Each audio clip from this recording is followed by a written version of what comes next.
Hi, everybody. Welcome to TheShow.live. My name is Mitch Jackson, and joining me right there, depending on which way you're looking, is the also always awesome Jennifer Hoverstad. Jennifer, how you doing? I am great, Mitch. How are you? I am doing fantastic. If it was any better, it would be illegal. I'll tell you, yesterday was crazy. You know, we spent the whole day moving our daughter into her new apartment at USC. She starts law school, everybody, this upcoming week. We've met her roommate. We got to meet her roommate's parents, but I'll tell you, it was a full day of up and down the stairs, and it gets better. Uh-oh. The boyfriend, who I think the world of, is, can you help me move my stuff too? Oh. So we drove back up to Westwood and just had a great time, you know, bonding and really getting a good workout. So it was a great weekend. How about you? Did you do anything exciting this weekend? Oh gosh, this weekend, this was since I was traveling last weekend, this weekend I was determined just to kind of relax. And so made it out to the pool, got to see some friends, and overall just like a nice solid summer weekend. Now, I don't know if you guys have been kind of keeping tabs on it, but the South is experiencing like our, summer heat wave in August. And so today it's supposed to get up to 105. And because of our high humidity as well, in North Carolina, most high schools have actually canceled practices just because the heat is so terrible here right now. So, kind of staying indoors as much as possible as well. Well, you're indoors, I'm indoors. We're ready to rock and roll the show.live. We've got an amazing guest today. Dr. Michelle Drouin is going to be joining us, and we'll be asking Michelle to join us in a couple of minutes. But there's a lot of big news taking place on live streaming, isn't there? Oh, there is. And, so for those of you that aren't sure what we're talking about, Blab is officially dead. And I mean, certainly, obviously, we kind of saw it coming. I mean, that's why we changed platforms. We had a lot of issues with Blab, but curious, Mitch, kind of your thoughts on how it ended last week. It was rather abrupt, just kind of like hey, we're done. See you later. Well, I'll tell you what, it's always been a beta platform, and that's the way I've always looked at it. And I thought it was a great opportunity to meet some amazing new people to start this particular show. In fact, we really started the show before Blab. It really started on human.social, and we've transgressed and brought it over to the Blab platform. And now we're here and proud to be here on the Huzza platform, Huzza.io. And for all of you joining us today, this is our platform of choice. We really like the quality of the video, the audio. We love the co-founders of Huzza, what their long-term game plan is. We shared an interview with Justin and with Nick several weeks ago. If you go to TheShow.live, you'll be able to watch that interview and meet the co-founders. And what's really cool is understanding the challenge everyone has with finding a new home with respect to their live streaming. What I thought was really cool, Jennifer, is that Justin and Nick reached out and they shared a very special code with us. Yes. And rather than being that kind of show where everyone has to wait till the end to get the special code, we've always been transparent. We've always been, forthright about our thoughts on different topics and challenging guests on things that we don't agree with, and embracing guests and giving them digital hugs when we do agree. But in this case, we're all in on the Huzza platform, and they've shared a code with us, which I'm going to share with everyone right now. And that code, everyone, for a 30% discount off of the Huzza platform is welcome to Huzza. One word. WELCOMETOHUZZA. If somebody can type that over in the chat, that would be fantastic. But if you want to kick the tires on Huzza and see why Jennifer and I and so many other thought leaders are so excited about this platform, give it a try. Use Welcome to Huzza. Get 30% off, and let Jennifer and I know what you think. Mm-hmm. Definitely. And, one of the things that we continue to notice week after week, first of all, I'm already noticing an updated interface here. It looks like there's been some slight changes since we were on even last week, which is just awesome and amazing. So you guys will notice that now the sharing tools, and I'm assuming this is for everyone, and I think Justin is in here. Yeah, so Justin, you can correct me if I'm wrong, but the sharing tools are now on the left, or is that just for hosts? I'm not sure, but I know they were originally at the top. So one small change, but I love that they're constantly updating the platform to make sure it's working for their users. I also personally love Nick and Justin's commitment to making sure that they police the trolls as much as possible. So where a lot of live stream platforms require users to self-police, Huzza is doing everything they can do to get the trolls out and to stay out before users even come into any kind of interaction with them. So that is awesome, and we certainly appreciate that safety on the platform. So absolutely. Let me jump in real quick. I noticed that Dr. Drouin does not have sound, and maybe Jennifer, while I'm sharing our upcoming shows with our guests, if you could type over in the chat for her to click on the little icon above her Chrome browser. Oh, yeah.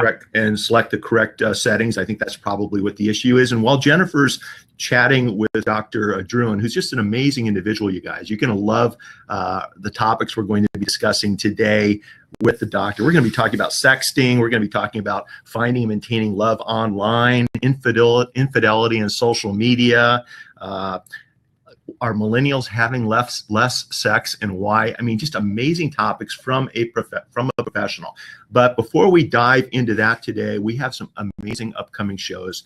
Next week, we've got Chris Strub, the first person to live stream in all 50 states. Chris is a big proponent of supporting and embracing nonprofit organizations, and Chris will be our guest. We have Sunny Lenarduzzi coming up on August 29th. She'll be speaking about social media video, and she's a brand strategist and specialist. And I watched Sunny speak on stage down at Social Media Days. So Jennifer down in San Diego, and she did a great job. She's very dynamic. We've got Joel Com coming on the show September 5th.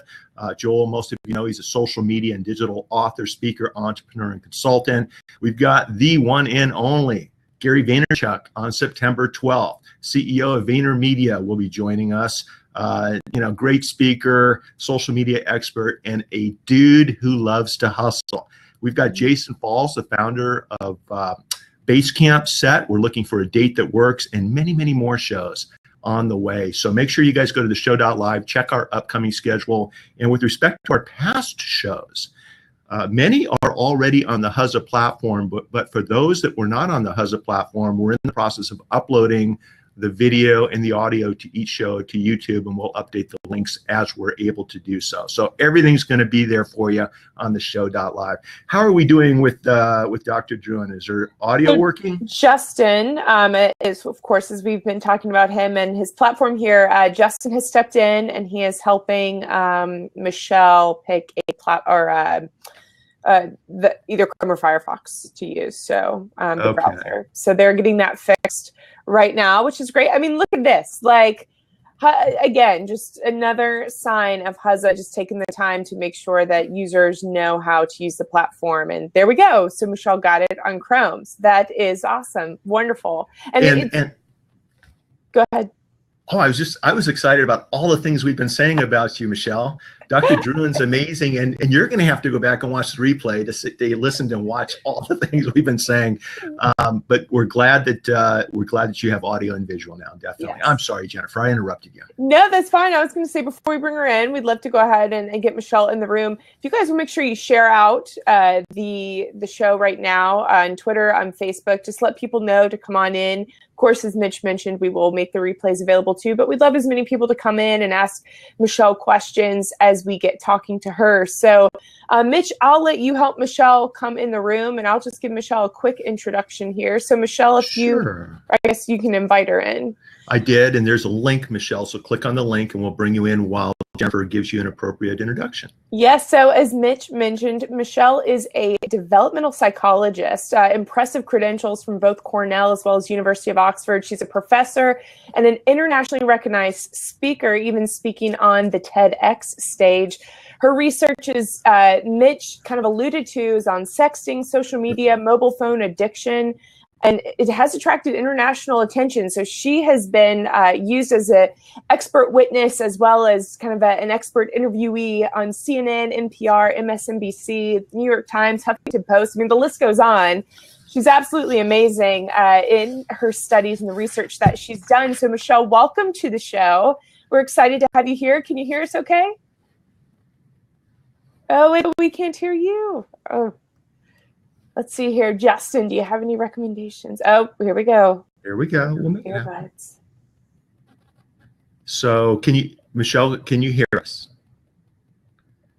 Okay, because we're unable to hear you. And oftentimes it's the setting up in your Chrome browser on the right-hand side. You'll see a little setting icon. If you click it, you can select the correct microphone in your phones. Yeah, while Michelle's getting her sound fix there, we have an incredible room right now. Sue, Nick, Stephen Mann, Nancy, Chef Michael, Scott Johnson. Thank you guys for joining us today. We really appreciate you being part of the live recording of TheShow.live. Absolutely. And while Michelle is working on her settings, and it's hard for me to type from where I'm sitting, you guys. So if someone, Nick or Jennifer, if you guys could at least share with her the idea of clicking on the settings icon up in her browser URL box. What's interesting is we have a selfie mode here on Huzza. And I would love to have you guys click on the selfie mode. It's active, and send us your selfies right now. Yes. Let everyone see who you are and what you're doing. I challenge you. As a matter of fact, we'll probably do something special for the most outrageous, inappropriate. There we go. There's Nick. Look at that right there. Nick is in the lead.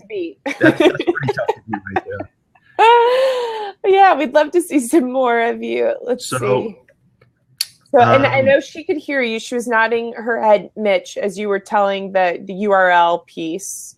Let's see, Justin. Justin is saying, I don't know, Michelle, I don't know if you can still hear us, to reload your page after changing the audio input. So I'm going to type that in. Let me mute my microphone, and let's see.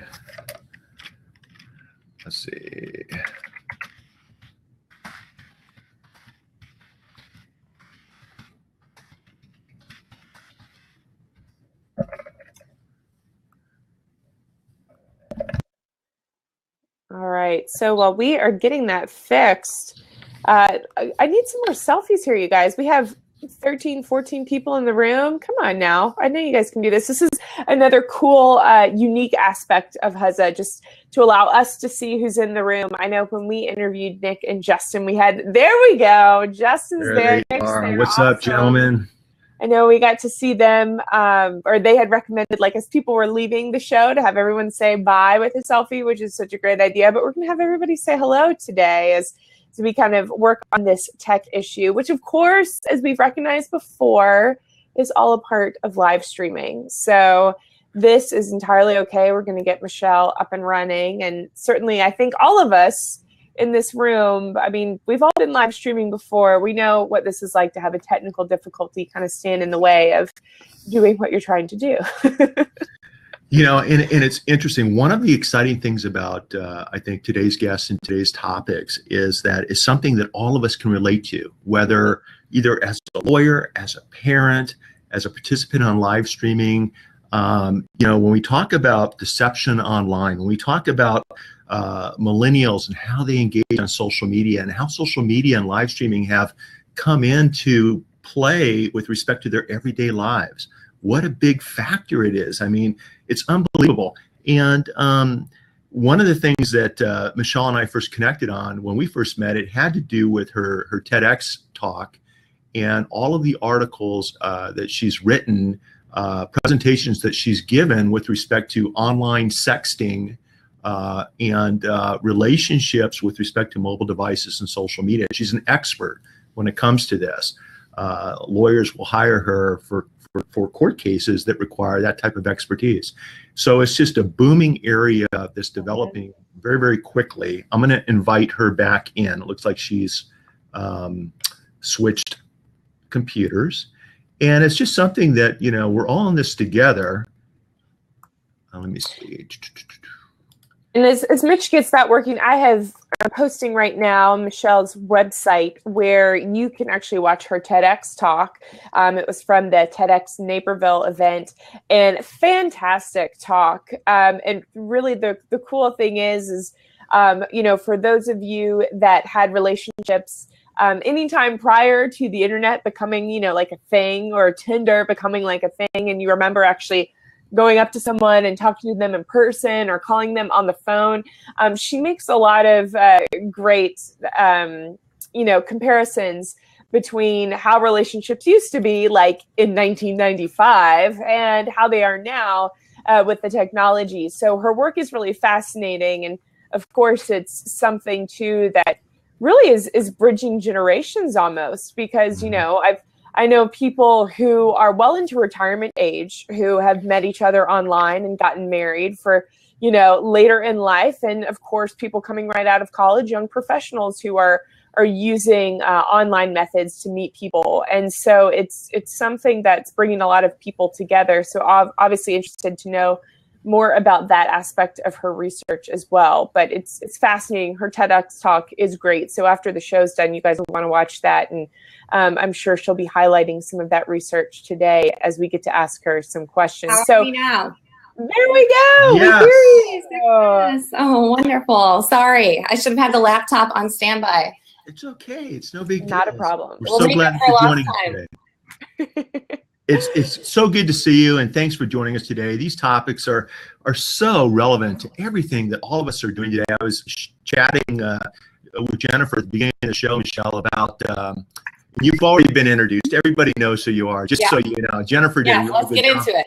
Yeah, but what I was going to say is when we were moving in my daughter yesterday at USC, this is how all the students communicated. I'm like, did you talk to so-and-so? Yes, Dad, I'm talking to him right now. That's great. No, this is talking. No, Dad, this is talking, and it's just interesting how human beings have changed, especially with technology, especially with live streaming and social media. And maybe to just kick off today's show, one of the things we're promoting and talking about is finding love online, finding love on the social media platforms.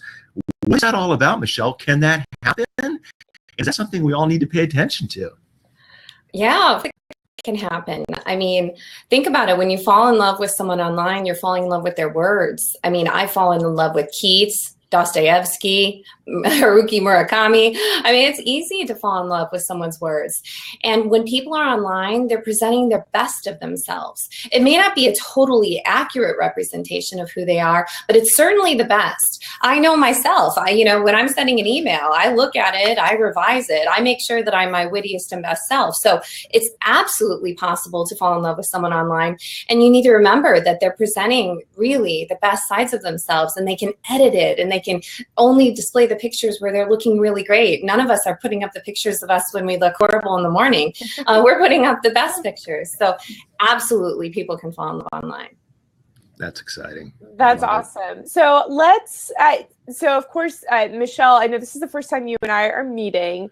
I also have a legal background like Mitch, except I practice family law. So a lot of your research, and especially some of the ones that you touch on in your TED Talk, really resonated with what I had to do in litigation. Is that as soon as I had a client come to me and say, I don't know why I'm getting a divorce, or I have a feeling my spouse is cheating on me, I immediately went to Facebook to see what I could find publicly.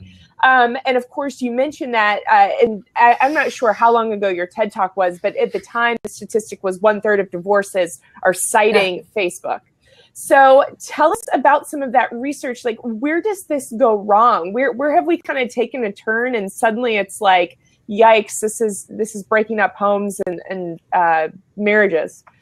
I mean, as soon as technology allowed us to be covert in our interactions with others, that's when it started breaking up marriages. I always think back to when I was in college with my husband, and that was exactly the example I gave when I was giving my TED Talk.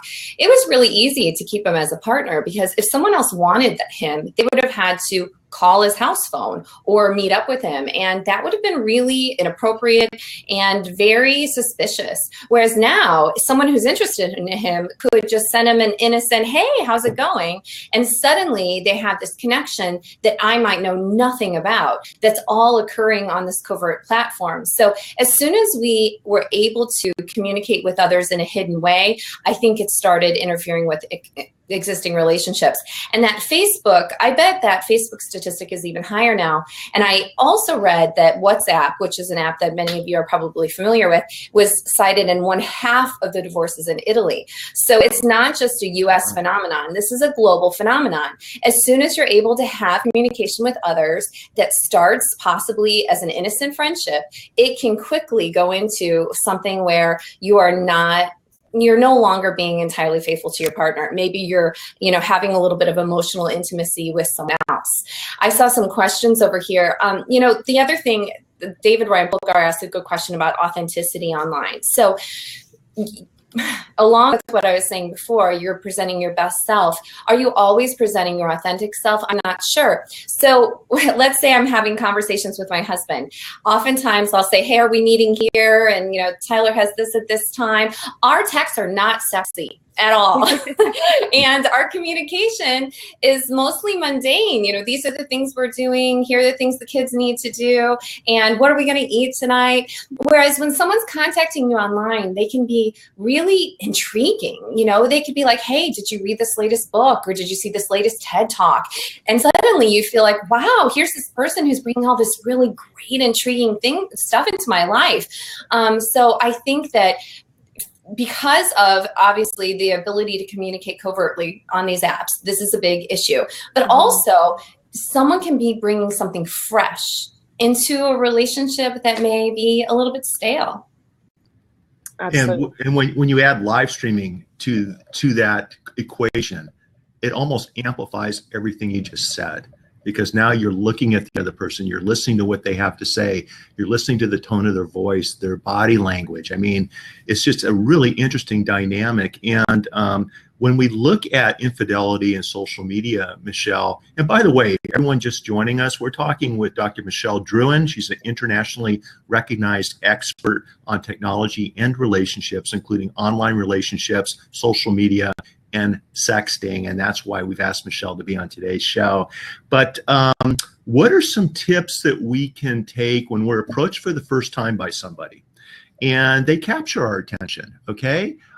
In a good way, in a positive way. But as you well know, that's how things can start to go sideways. I think you have to be careful.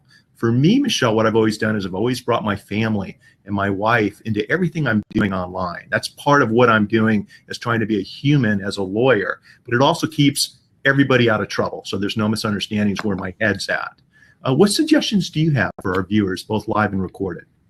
I think that's a great suggestion. Obviously, what makes infidelity is the fact that you're not sharing it with your partner. Any type of intimacy that you're sharing with someone else, whether it's a physical intimacy or an emotional intimacy, that you keep hidden from your partner has the potential to create cracks in your relationship. So Mitch, I think your plan is a great one. As soon as you start communicating with someone, let your partner know, yes, this is a relationship that I'm forming. I'm developing a friendship. If it's with someone who's, attractive to you, you can say this person is a really attractive person. Just make sure you lay it all on the table. Now, even then though, that doesn't necessarily mean that you won't develop any kind of feelings. This is part of a bigger picture. We are all continually, according to theories of relationships, we're continually evaluating the relationship alternatives around us. This is part of every theory we know about relationships. And so that doesn't mean, Mitch, that just because you shared with your wife, I'm going to be, having a conversation, or I'm going to be meeting this person for dinner, that you won't develop feelings of, wow, this person is intriguing to me or attractive to me in a way that is sexual. This is a normal part of being a human being, really, and being in a relationship, is you will seek out, not necessarily seek out these alternatives, but you might recognize them if they come into your sphere. That's the point. It's more likely that they're going to come into your sphere than it ever was before. They could be there just hanging out innocently, and therefore you can make this connection. But I think that's a good way. I think another thing you need to do is just define your personal limits. Maybe you're going to say, yeah, we can have this relationship online, but we're never going to meet up face to face, because I feel like that's going a step further than I think I'm comfortable with in my relationship. Or we can meet up face to face, but it needs to be in the daytime, and I'm going to tell my wife about it. Remember, secrecy is one of the parts of infidelity. So, you have to just create your own boundaries that make you feel like you're staying within the confines of the agreement you have in your relationship. Wow. Yeah, I mean, and so along those same lines, Michelle, do you find that younger individuals have a bigger challenge with following those rules than maybe somebody older in life like myself? I mean, I've been there and done that, and that's just not something I'm even interested in entertaining. I'm really not. But if I was 20 years old on these platforms, let's just say my drive might be a little bit stronger. I mean, is that an issue that needs to be taken into consideration? Of course. And Mitch, you're sitting here in an established relationship. How long have you been married? We've been married for 28 years. We've known each other for about 31 years, and it's better today than it's ever been, you know? And what I was getting at is I let people who are approaching me, Lisa's not as much interested in social and live streaming as I am, but I just let people know, like Jennifer, she and I immediately connected, and we talked about each other's spouses, our kids, and things like that, and kept it professional, you know? And that just sets boundaries. It does. I think the reason why people who are millennials who are constantly using these social media applications and technology to facilitate their social relationships, they might have a little bit of a harder time for a couple of reasons. One, let's look at the length of their relationships. When I say that these relationships are committed, when I'm looking at a college students, I sometimes have reviewers who say committed. How committed can college students really be? You know, Right. Some of these people will go on to get married. Some of these will be their life partners forever, but some of them are just very, it's the boyfriend or girlfriend of the moment. And so I think one of the things you need to consider with these millennials is these partners are not necessarily their committed partners for life. And therefore, if they see something else that comes along that's more appealing to them, they are still at the point where they're trying to figure out, who do I want to be? One, who am I? And two, who do I want to be with for the rest of my life? So this is a normal thing. If they see someone more attractive come along, they're going to maybe explore it. Whereas you already know, you have a time-tested relationship that has withstood probably tons of moments that were hard and beautiful, and they don't. The other thing is, I think you're pretty active in social media. You and Jen are excellent examples of people who are of not a millennial generation, but are still, active on social media. That said, you still probably place a lot of value on your face-to-face interactions, maybe in a way that people who are in the millennial generation, they maybe have lost or maybe never even developed. Much of their social interaction is happening online. One of the things that I find funny, I did a study once where I had people come in and I said, you're going to meet a stranger and you're going to talk to them for 15 minutes. So how would you like to speak with them? Your choices are, you can meet with them face-to-face. You can speak to them on the phone, like a Skype voice call, or you can IM them.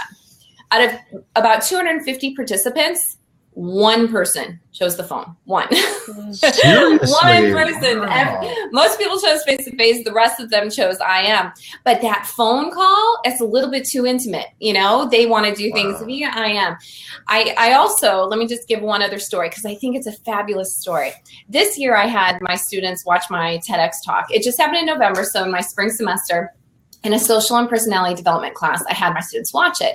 And I had them write like a one-page synopsis of what did they think this whole issue of technology is having, how is it affecting social and personality development?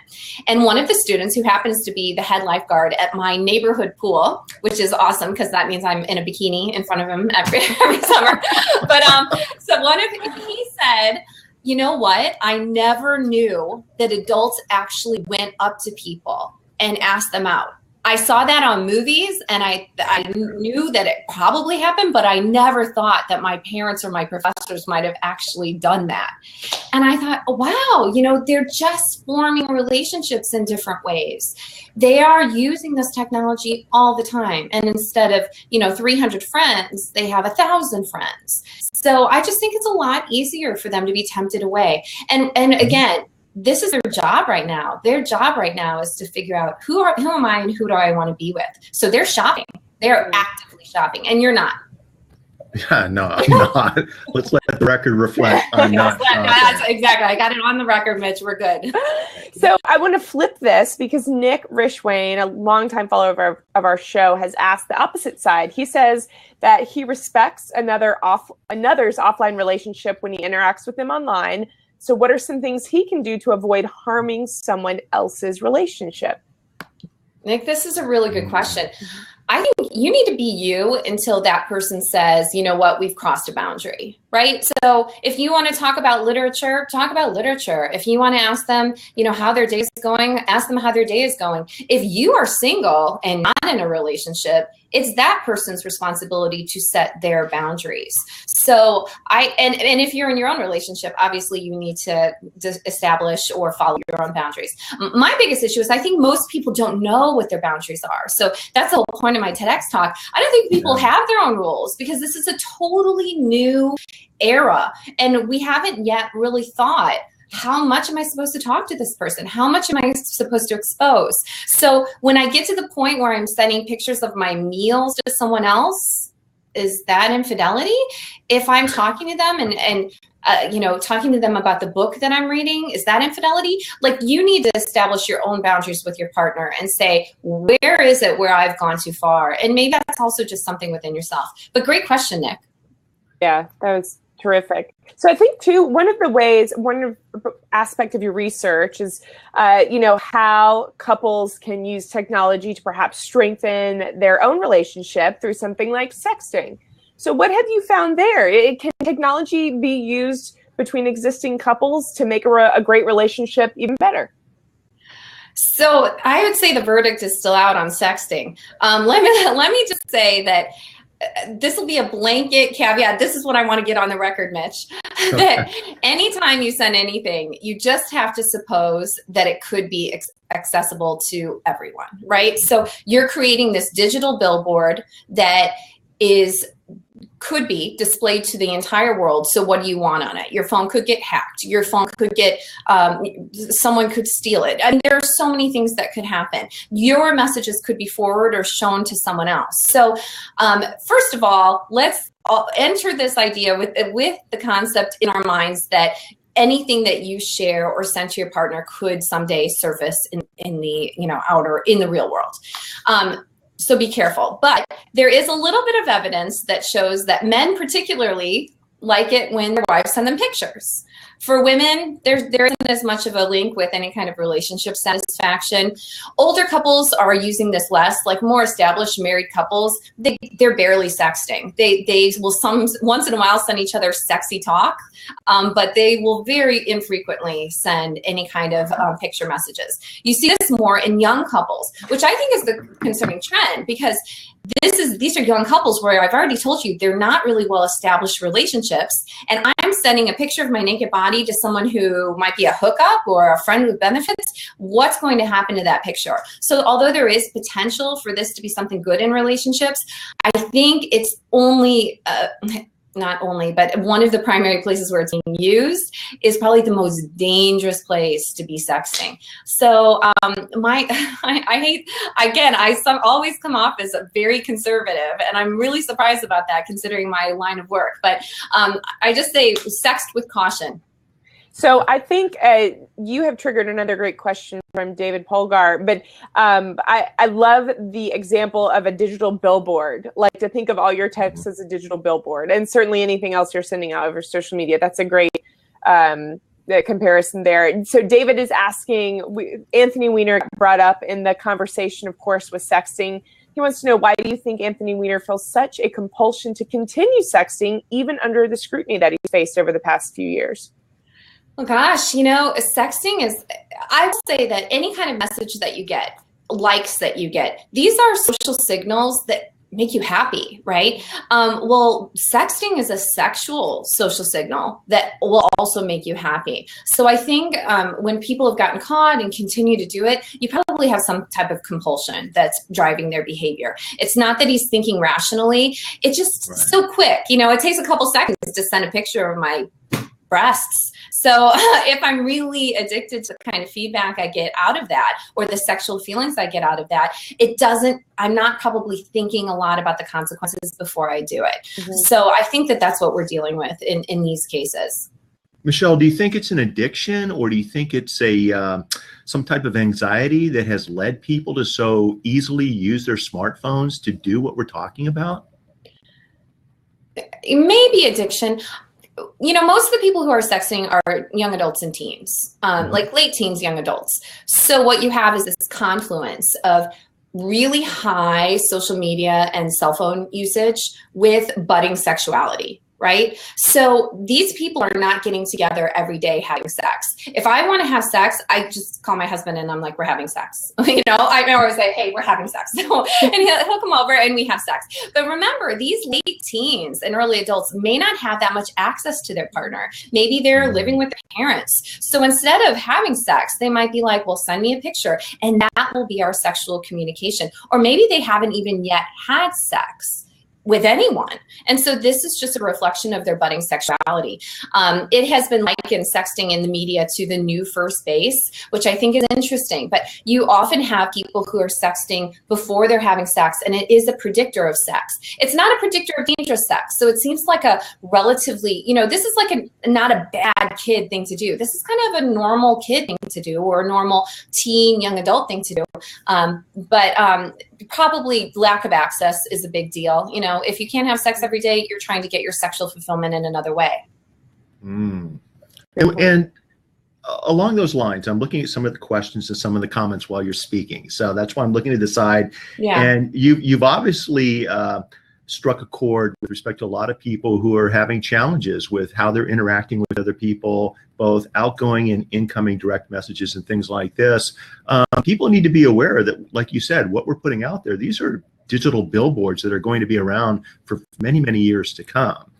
And with respect to young adults who are maybe graduating from college and looking at the job market and participating in this type of activity, which is normal for kids their age, students their age, any tips for what they should be thinking about, because they'll be taking that next step. They'll be out maybe trying to get a job teaching classes as a professor or applying to law school as a law school student. What are some of the pros and cons with what we're talking about and building a future for yourself? Okay, well, because what we used to do was private. What we used to do was private, right? Pardon? What you described, especially when I was in college, it wasn't for the world to see. It was private. That's right. Now, when you have the world to see. Okay, so I've been asked a couple of times, and this is always a really interesting question for me when I've done interviews. People have asked me, what do you think, though? Don't you think that in 10 or 20 years, and I saw this question, it kind of tipped me off, what's going to happen in 10 years? So in 10 years, is this just going to be acceptable? I mean, you're going to be able to be a senator even though those pictures of you got out. And what I always bring up is the Girls Gone Wild phenomenon. Okay, so the Girls Gone Wild thing has been around since I was in college, but it's not like these girls are suddenly looked upon and you're like, this is normal, this is totally fine, right? The Girls Gone Wild still has a negative reputation. It still has a negative connotation to it.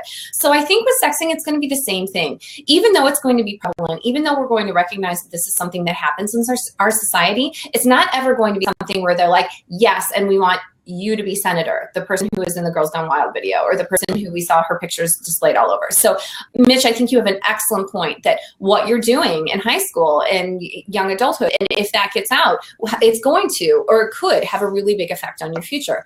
Now, how big of an effect on your future? Hopefully it will lessen, because I again, this isn't a bad kid thing to do. So if you happen to send a picture and then your ex-boyfriend puts it all over the internet, it's really sad and unfair that you then get punished. And I love Monica Lewinsky's TED Talk. She talks about the high price of shame in our social media culture. I think everyone should watch that.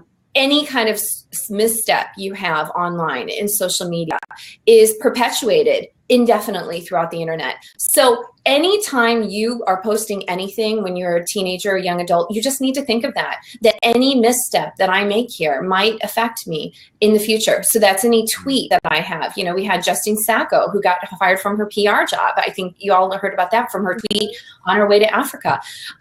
These are things that people need to be conscious of in a way that we never had to be, because every moment in our lives wasn't being recorded. So this is something parents should discuss with their children. Parents should discuss as soon as they put a technological advice into their children's hand. They should start having conversations about the impact that this might have on their lives. And I think that's such an important lesson. It's hard for kids, certainly those age students, young adults, to really wrap their mind around that. Having worked with a number of high school kids over the past 5 years or so, that it's really tough for them to see that. And so I think you're making some great points there, and certainly something that we as adults just have to continue reiterating so they can hopefully eventually understand. But completely agree. So what do you think as far as, let's take it a little bit more general. You know, of course, we have people who are sharing their unfiltered thoughts and getting in trouble for it. But does anybody really tell the truth online? You know, we're seeing a high number of studies come out that, you know, say that for some people, looking at social media profiles can trigger depression because it looks like their friends are having so much fun. For others, like their high level of narcissism because they're posting their workouts every day. Yeah, I saw that. Yeah. So like, what is anybody really telling the truth? Are we seeing like a real true view of anyone on social media? I mean, I think no. Right? I think no, obviously. We're not seeing the true you because you're only seeing the side of you that you want to put out there. I did a paper called Why Do People Lie Online? Because Everyone Lies on the Internet. And that was a direct quote from one of my participants. I asked them, do you lie online? They said, yeah. And I said, why? And they said, because everyone lies. So you have this assumption that no one's presenting their true self. And when I ask people, how confident are you that people are telling the truth about who they are? It varied based on websites. So the sites that are less reputable, like if I'm in a random anonymous chat room, people are like, no one is telling the truth here, right? They have no links to the outside world. They're not posting pictures of their kids. No one is who they really say they are. They might be lying about their gender. They might be lying about their age. They might be lying about anything. Now, as it goes to things where you do have links to the outside world, like Facebook or other social media sites, then they think people are a little bit more honest. But still, only 2% of people thought people were always honest on Facebook. 2%. That's 2 out of 100 said, yeah, people are always honest. Otherwise, I mean, honesty. I mean, I could be presenting most of who I am, but am I completely bearing all? No. And you know what? I shouldn't be, because once I put all of that out there, it all goes on the billboard. So there are two sides to that. Should you be completely honest online? I mean, it depends. I don't want to put my address because maybe then people are going to show up in my house. You know, that would happen. Parades every day. So I just feel like people are going to present their best selves because they've been forewarned that people will judge them.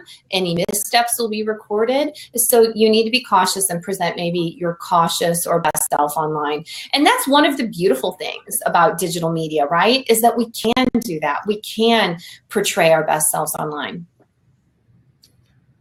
It's interesting, you know, when I speak with young lawyers, I always tell them just be truthful and be yourself, because, you know, whether it's a year from now or 15 years from now, there's a pretty good chance what goes around comes around. And so you want to be careful. And Ross Brand, who's a strong proponent of live streaming, he's a guest today and he's got Live Stream Universe. He profiled our show earlier today.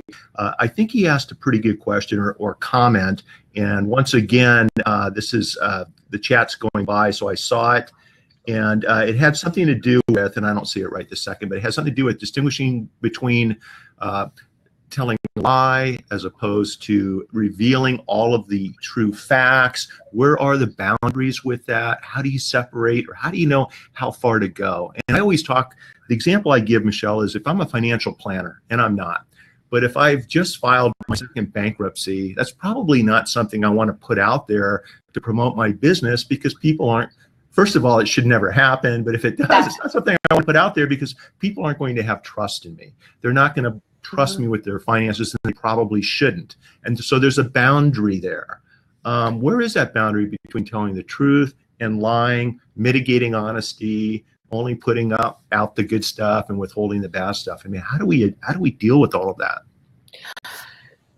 So I think what I said before is probably the way that most people deal with it, is just you present an authentic self but a positive self-image, understanding that it's going to be judged by others. I think that that's the boundary. And everyone has their own limits. I mean, you all have those Facebook friends who will post about their second bankruptcy, even though they're the financial planner. And you wonder, oh my gosh, what are they doing? Why are they posting that? Or, some really intimate details about their lives. And because of the way you look at those posts, that that's probably not an appropriate forum. Okay, so I think we need to consider the forum. We can share those details of our lives with people who are intimate with us.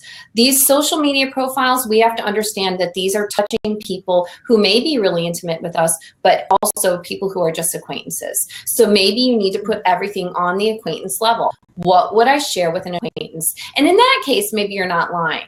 That said, I think to me, it's always about the picture. And I just was at a trial recently. I was an expert witness in a trial, and my profile picture was my website pictures were advertising this talk. And I went to this trial, and one of the other experts said to me, I don't think those pictures look like you at all. And I thought, I'm lying online. I'm lying about who I am, like fundamentally, like the way I look. So I said, I need to update my photos for sure. They're not that old. They look great. They look. I wanted to make sure that some parts of myself that I'm presenting are really authentic. So you need to present things to an acquaintance audience with the personal authenticity of knowing this is what I want to for sure, have them know is true. And I always say I want to post pictures of my fingers after I've just eaten a bag of Cheetos, because that's like my dark secret. My dirty, dark secret is my orange Cheeto fingers. And I don't do it. But, if that's the worst of it, it's an acquaintance level admission, right? It's not like something that only my intimate friends will know, but it is showing or displaying a side of me that I think is more indicative of reality. It's not all, health smoothies with me. I love that. I very much appreciate that, because I think we get a lot of those things, certainly on social. So completely agree. One last thing I just want to touch on before we close out here, and certainly as I've mentioned in the comments, any last questions, make sure you guys ask them under Q&A. And if anyone wants to pop in and ask a question, then just give us a shout, and we'll have you come in. But let's see, techno friends or fubbing, which I've never even heard of before, but ignoring your partners, and I'm assuming maybe your friends as well, for one's phone. Tell me about this kind of, I guess, phenomenon, although we see it every day, and certainly I've been guilty of it as well. Tell us what you're seeing there. Is this an issue we need to be aware of and concerned about? Definitely. And I think, Sherry Turkle has paved the way with this idea that we're using, whereas technology at one time was just helping us connect, it's now become a big disconnect between people. Anytime you're choosing to answer your phone, attend to your email, you're making a small choice that is going to add up to a big impression on someone, so if you do it once because you're waiting for a call about your grandmother who's in the hospital, understandable. But if you are continually in a conversation with partner, checking your email, scrolling on Facebook, you're sending a signal to them that says, this that I'm holding in my phone is more important to me than you. I was interviewed just the other day about millennials having less sex. And I thought it was really interesting. So millennials are having less sex. Shame. What a shame. Anyone having less sex, that's always the thumbs down. And they asked, why do you think it's happening? And I was like, phones. This is why. Because, they have all of these other social cues. Obviously, these are appealing social cues. I already told you before, your brain is lighting up in all the right areas when you get these social cues. And you have become very honed in on them.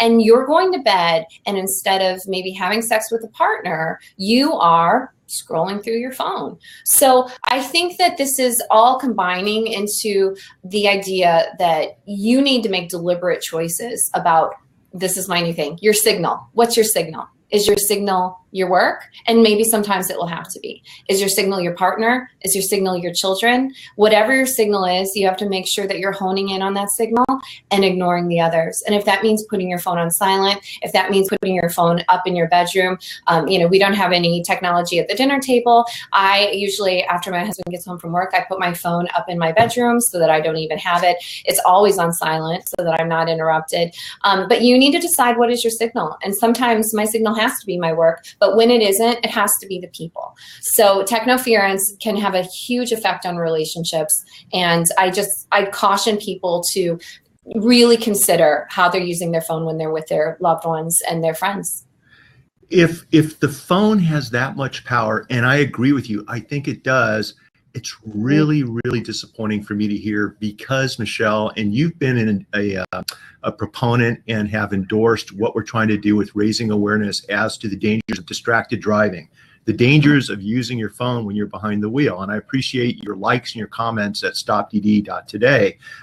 If people are putting this before sex, how in the world are we going to get them to turn these things off before getting behind the wheel of a car? I'm fighting a losing battle here, aren't I? We are. I just read a statistic that 1/5 of people would rather go a week without shoes than a week without their cell phone. Shoes. So, I mean, we are fighting a losing battle. People are addicted. They do not want to give it up. I'm one of them. Sometimes I'll think, where's my phone? I cannot leave the house without my phone. If I've misplaced it, and it's always on silent, so I can't call it, I'm usually very screwed.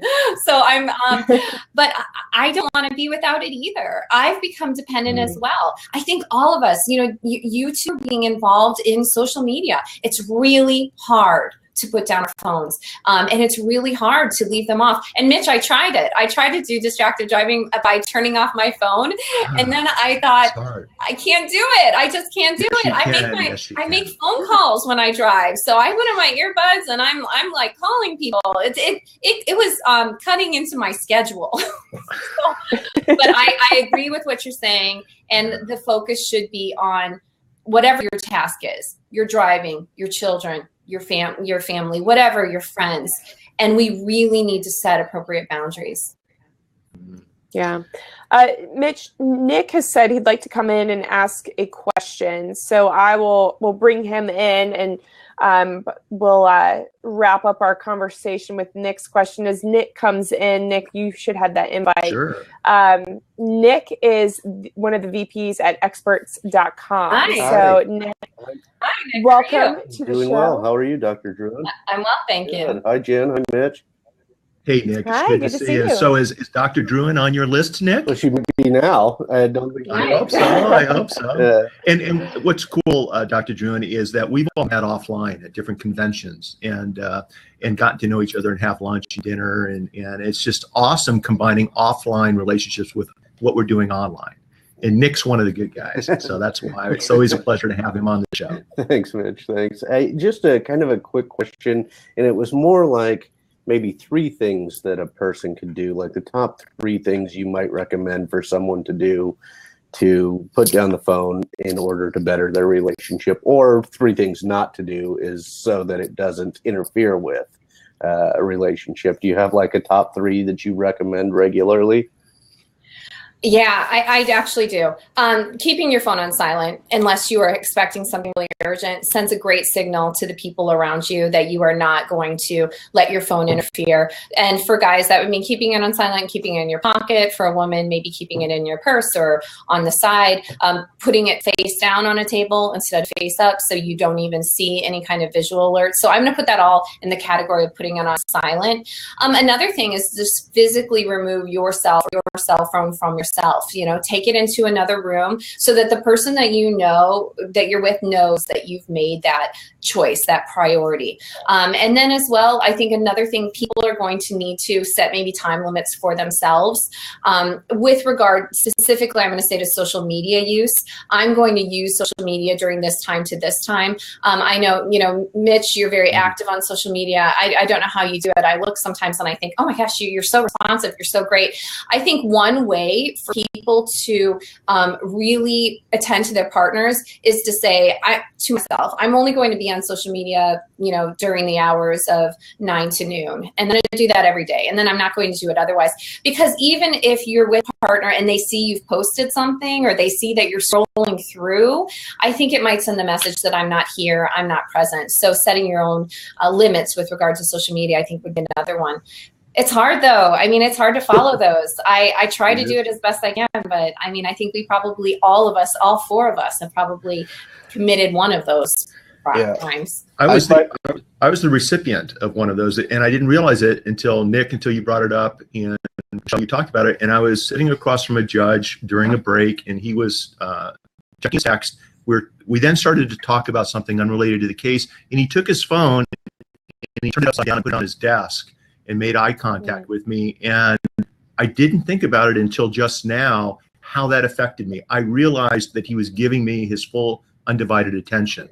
And that meant the world to me. I'm going to start doing that. That's a powerful tip that I think all of us can use both in business and in our personal relationships, to make some brownie points and to do the right thing, I guess. It's great. You're right. It's a great business social etiquette. Take your phone, turn it over, let them see it. It's like when I leave the blackjack table, right? It's sending a clear signal. So it's our new socially appropriate business etiquette is to show someone. I think it's great. A good visual display. Great question too, Nick. Thank you. And I will give Mitch credit for this, because Mitch does say if you have a show that you're asking him to support or something, he'll tell you up front, I pretty much do this 9 to 5 or 8 to 5. And after that, I give attention to family. So Mitch, I do want to give you kudos for you're upfront with that. I'd love to support you, but I can't, because that's my family time. And I like that. Yeah. Well, that's what Lisa tells me to do. So I'll just do it. Well, that's okay. You still do. However, I'm joking, everybody. However you do it, it works. Because once I get home, it's family time. Yeah. That's what it's about. So that's the most important thing. Well, thanks Nick, for having me, guys. I'm going to put the two of you together. Thanks, okay? Nick. Sounds good. Great. Bye. Thanks, Dr. Bye. Nice to meet you, Nick. See you later. Well, this has been awesome. And Michelle, before we leave, because I've got to ask this question, and I know it's on the minds of our live viewers and those that will be watching the recorded version. What in the heck got you started or interested in these topics? What is it in your background where you thought to yourself, this is what I'm passionate about. I want to learn about it. I want to teach about it. I want to be an expert witness about relationships, online, sexting, and things like this. What got you interested?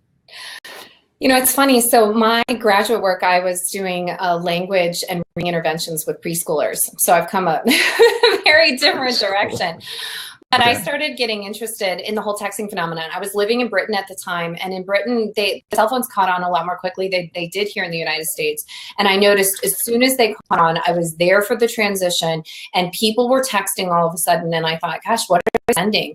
And as soon as I started thinking about the words that they were sending, I started thinking about, well, what else are they sending? And it went very quickly to sex. And sexting is a really comfortable topic for me. My mom was a hippie, so we've always had pretty open conversations about it. I'm genuinely interested as a scientist about how people are navigating their relationships and their sexual relationships. And I look on it, with hopes and optimism, but some of the trends that I've seen are pretty negative, but I'm super excited. Now, one of the really great things, and this goes into the expert witness, and what we were talking about before about these digital billboards, because we now are facilitating or navigating so many of our social relationships online, we have so much digital evidence that we are gathering about ourselves and others that could be used in a courtroom.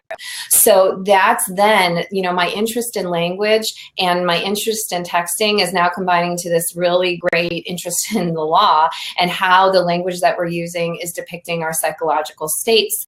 Is actually showing motives, intentions, reactions that people are interested in. So also keep that in mind as you're creating your digital billboard. You might erase your text, messages that you've had with someone else, but that doesn't mean they have. So you are amassing probably a ton of digital evidence. That is true. Always good to keep in mind. Keep in mind. Yes, you are. So, Michelle, if people want to stay in touch with you after the show, how can they get in touch with you? What's the best way? They can follow me on Twitter at Dr. M. Drouin, and as well find me on LinkedIn, or they can always email me. I mean, I have a publicly available email address through my university, so there's no keeping any of that secret. It's at drouinem@ipfw.edu, and I look forward to people catching up with me. I'm also a blogger for Psychology Today, so if people want to go in and subscribe to my blog, that would be awesome. I'll be a little bit more frequent on it now that summer is over and I'm back to work. There you go. And, awesome. And I've shared the links over in the chat, everyone, so you can connect with Dr. Drouin over using the links shared in the chat. This has been great. I'm so glad that you found the time to join us today, Michelle and Jennifer. It's always good to see you. Thanks, everybody, for stopping by TheShow.live. We are on the Huzza.io platform and are loving it. For those of you joining us late, and Michelle, if you'd like to give this platform a try, we have a special code that extends a 30% discount to everyone. I've got the code written down. It's welcome to Huzza, Huzza. Everyone use it, kick the tires, reach out to Jennifer and I, and if you're brave enough, reach out to Dr. Drouin and do a show and have some fun. Okay? And remember, everything we do online is we're building a digital billboard, and it's going to be there for a long, long time. I'm out. Thanks, you guys. That was fun. Yes. Have a good one, guys. See you later. Thanks, Michelle. Nice to meet you all. Take care.